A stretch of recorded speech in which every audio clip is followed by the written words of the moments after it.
O Senhor é o meu pastor, nada me faltará. Ele me faz repousar em pastos verdejantes.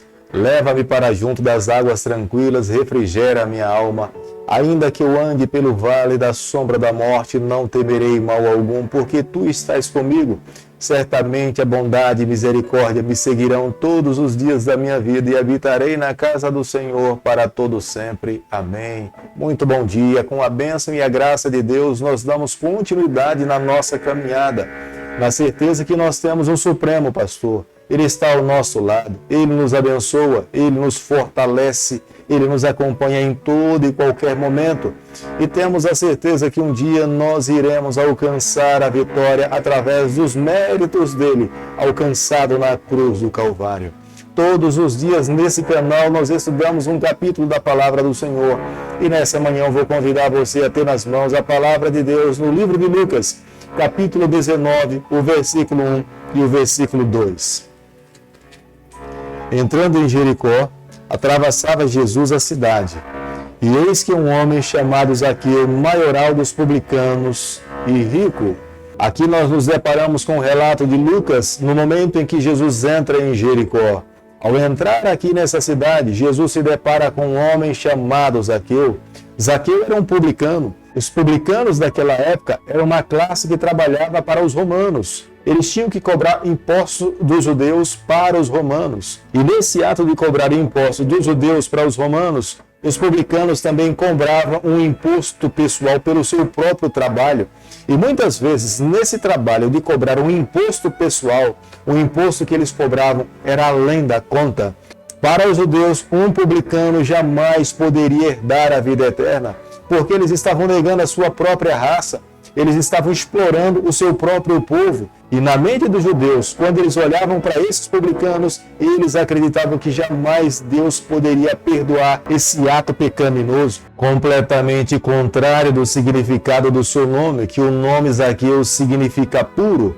Zaqueu era um homem que estava completamente envolvido com os pecados daquela época. Mas podemos observar que o nosso Cristo ele não faz acepção de pessoas. Ele veio aqui a essa terra e ama todos os pecadores. O objetivo final de Deus é salvar todas as pessoas que estão nesse mundo. É por isso que a sua palavra fala, porque Deus amou o mundo de tal maneira que deu o seu Filho unigênito, para que todo aquele que nele crê não pereça, mas tenha vida eterna. Zaqueu já tinha ouvido falar de Jesus. Zaqueu sabia que dos lábios de Jesus emanava paz, emanava perdão, salvação. E Zaqueu aproveitava aquele momento, sabendo que Jesus passava por Jericó, para que ele pudesse, pelo menos de longe, contemplar a Jesus. Porque ele, sendo um bom judeu, ele sabia que ele não teria a menor possibilidade de ter uma entrevista pessoal em decorrência dos seus próprios pecados. Zaqueu estrategicamente busca um sicômoro para que em cima desse sicômoro ele tivesse uma condição melhor para conseguir ver a Jesus Cristo. Mas Jesus passando por baixo daquele sicômoro, vendo Zaqueu lá em cima, Jesus faz um convite a Zaqueu: desce, porque hoje me convém passar na sua casa. E no versículo 6 a Bíblia fala que Zaqueu desceu depressa e recebeu a Jesus com alegria, porque Zaqueu sabia quem era Jesus. Zaqueu sabia que ele não era o presidente da república. Zaqueu sabia que ele não era o prefeito da cidade.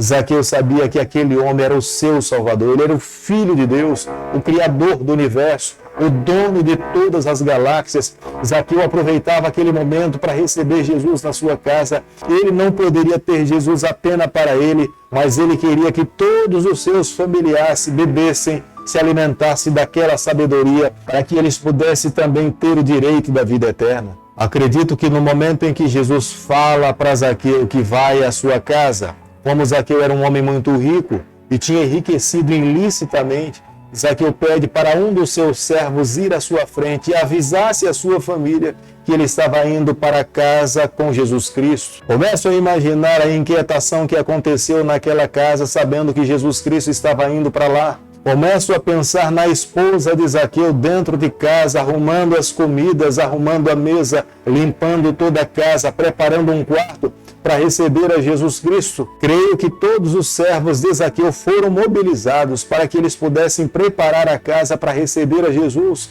Mas falo para você nessa manhã, amigo, o nosso Salvador Jesus Cristo não estava preocupado com a arrumação da casa. O nosso Cristo não estava preocupado com o tipo de alimento que ele iria se alimentar ali. Jesus se preocupava se ao ir para aquela casa, a porta daquela casa, os corações daquela casa estariam abertos para receber a Jesus, porque se aquelas vidas estivessem abertas para receber a Jesus Cristo, ele iria fazer todas as mudanças necessárias e haveria conversão naquela vida, naquela família, porque eles estariam permitindo que Jesus fosse o Senhor, Rei, governador da sua vida. Podemos observar no versículo 7 desse capítulo que os críticos sempre estavam em prontidão. Quando viram Jesus se dispondo a ir à casa de Zaqueu, já começaram a murmurar contra Jesus, a criticar a Jesus. Como é que ele pode ser o Filho de Deus e ele conversa com pecadores? E mais, além de conversar, ainda vai se hospedar na casa de um pecador. Os fariseus e os escribas daquela época, eles se consideravam tão santos que conversar com um pecador, eles estariam sendo contaminados. Ficar na casa e comer na casa de um pecador já é um estágio muito mais avançado, e eles acreditavam que estariam muito mais contaminados. Se eles não podiam nem conversar, ir à casa ou se alimentar da comida de um pecador, isso era um pecado muito mais grave.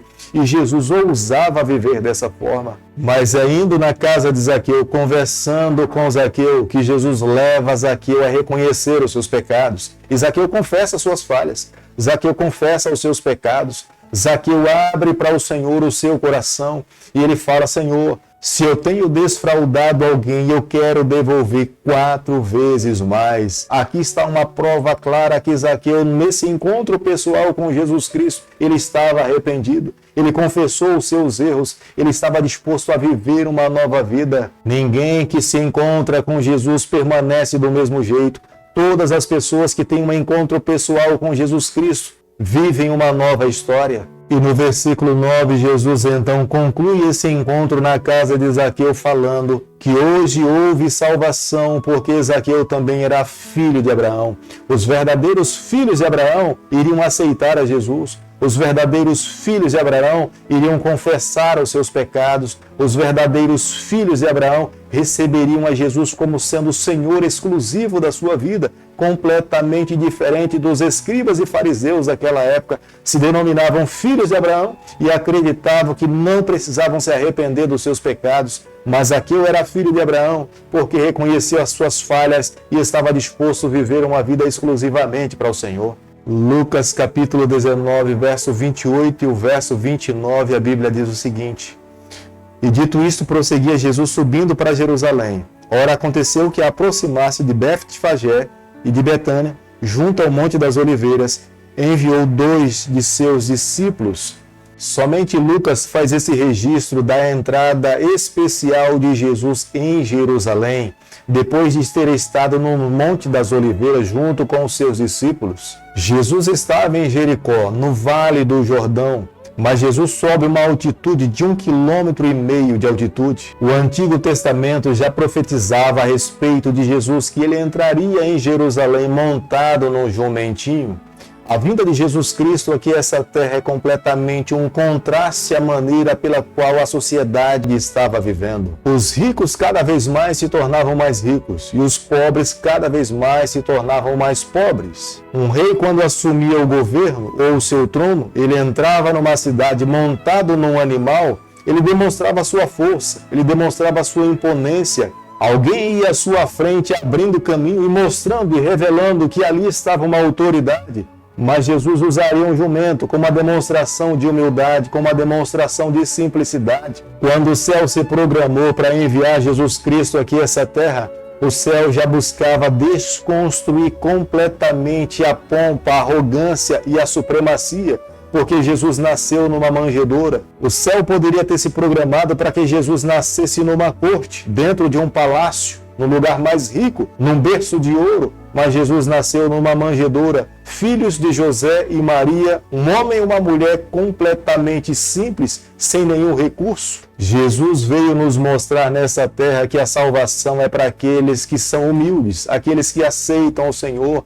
aqueles que estão dispostos a se submeter à vontade do Senhor. A entrada triunfal de Jesus em Jerusalém se cumpriu as profecias de Zacarias capítulo 9, o versículo 9. Jesus veio trazer paz, Jesus veio trazer salvação.